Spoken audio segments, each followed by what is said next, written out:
Hello friends, എല്ലാവർക്കും കാറ്റത്തെ കിളിക്കൊടുന്ന super hit പരമ്പരയുടെ വരും ദിവസത്തെ സൂപ്പർ വിശേഷത്തിലേക്ക് സ്വാഗതം. അതിനു മുമ്പ് നിങ്ങൾക്ക് ആർക്കെങ്കിലും ഞങ്ങളുടെ ചാനൽ ഇഷ്ടപ്പെട്ടുവെങ്കിൽ സബ്സ്ക്രൈബ് ചെയ്യുക, ലൈക്ക് ചെയ്യുക, കമൻറ്റ് ചെയ്യുക. എല്ലാ ദിവസവും പുതുപുത്തൻ വിശേഷങ്ങളുമായിട്ട് നമ്മൾ എത്തുന്നതായിരിക്കും. അപ്പോൾ നമ്മൾ കൂടുതൽ ഷോർട്ട് വീഡിയോസ് ആണ് ഇടുന്നത്. അപ്പോൾ എല്ലാ ഷോർട്ട് വീഡിയോസും നിങ്ങൾ കയറി കാണാൻ മറക്കരുത്.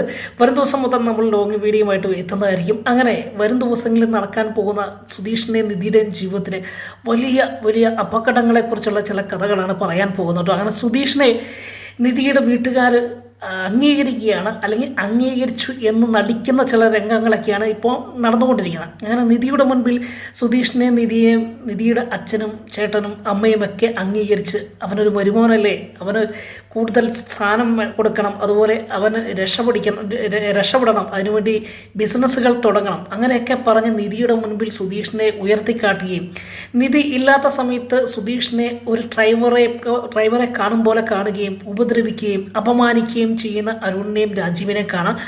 അങ്ങനെ അതൊന്നും പോരാ, സുധീഷിനെ എങ്ങനെയെങ്കിലും നിധിയിൽ നിന്ന് അകറ്റി മാറ്റണമെങ്കിൽ അതിന് എന്താണ് ചെയ്യേണ്ടത് ഇങ്ങനെ ആലോചിച്ചിരിക്കുമ്പോഴാണ് ഇവനെ ഒരു കള്ളനാക്കി മാറ്റിയാലോ എന്ന് രാജീവനും അതുപോലെ അരുണും ചിന്തിക്കുക. അങ്ങനെ അത് നല്ലൊരു ഐഡിയ ആണ് എന്ന് മനസ്സിലാക്കി കള്ളനായ ഒരുത്തൻ്റെ കൂടെ ഒരിക്കലും ജീവിക്കാൻ കഴിയില്ല നിധിക്ക്. അതുകൊണ്ട് തന്നെ നിധി സുധീഷിനെ അടിച്ചിറക്കുകയും അവൻ്റെ എന്നേക്കുമായിട്ട് ആ സുധീഷിന് ശല്യം ഒഴിവാക്കുകയും ചെയ്യുമെന്ന് രാജീവനും അരുണും മനസ്സിലാക്കി. അങ്ങനെ തന്ത്രപൂർവം നിധിയെ കൊണ്ട് പോലും സുധീഷിനെ ഒരു ദൗത്യം അല്ലെങ്കിൽ ഒരു പുതിയ ജോലി ഏൽപ്പിച്ചു കൊടുക്കുകയാണോ നിധിയെ കൊണ്ട് പറയിച്ച്.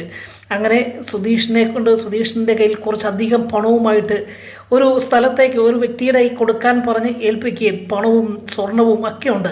അതുമായിട്ട് സുധീഷ് യാത്ര തിരിക്കുകയാണ്. അപ്പം സുധീഷിനറിയാം ഇവർ തന്നെ എങ്ങനെയെങ്കിലും ചതിക്കും, എങ്ങനെയെങ്കിലും നിധിയിൽ നിന്ന് അകറ്റി മാറ്റുവാൻ, നിധി എന്നെ വെറുക്കുവാൻ എന്ത് കൊള്ളരുതായ്മയും കാണിക്കുമെന്ന് സുധീഷിനറിയാം. പക്ഷെങ്കിൽ ഏത് വിധത്തിലാണ് ഈ ചതി വരുന്നത് എന്ന് സുധീഷ് അറിയുന്നില്ല കേട്ടോ. അങ്ങനെ എന്തായാലും ആയിക്കോട്ടെ, എന്തെങ്കിലും ആയിക്കോട്ടെ, വരുമ്പോലെ കാണാം, അല്ലെങ്കിൽ വരുന്ന വഴിക്ക് കാണാം എന്ന ചിന്തയോടുകൂടി സുധീഷ് നീതി പറഞ്ഞതുപോലെ, അല്ലെങ്കിൽ രാജീവും പറഞ്ഞ പോലെ, അരുൺ പറഞ്ഞതുപോലെ ആ പണവും ബാഗുമായിട്ട് യാത്ര തിരിക്കുന്നു. അങ്ങനെ യാത്രാമധ്യയിൽ സുധീഷ് പോയ വാഹനം പോലും ഇവർ മനസ്സിലാക്കി, അല്ലെങ്കിൽ ഇവർ ഈ രാജീവും അരുണും കുറച്ച് ഗുണ്ടകൾക്ക് പറഞ്ഞു കൊടുക്കുകയും അങ്ങനെ വഴിയിൽ വെച്ച് സുധീഷിനെ കീഴ്പ്പെടുത്തുകയും ആ പണവുമായി മാറണം, അല്ലെങ്കിൽ പണം ഞങ്ങളിൽ തിരിച്ചേൽപ്പിക്കണം, എന്നിട്ട് സുധീഷ് ഇത് മോഷ്ടിച്ചുകൊണ്ട് പോയതാണ് എന്ന് വരുത്തി തീർക്കണം എന്ന് പറയുകയും ചെയ്യുക. അങ്ങനെ സുധീഷിൻ്റെ യാത്രയിൽ ആ സംഭവം നടക്കുകയും സുധീഷിനെ കുറച്ച് ഗുണ്ടകൾ വന്ന് ആക്രമിക്കുകയും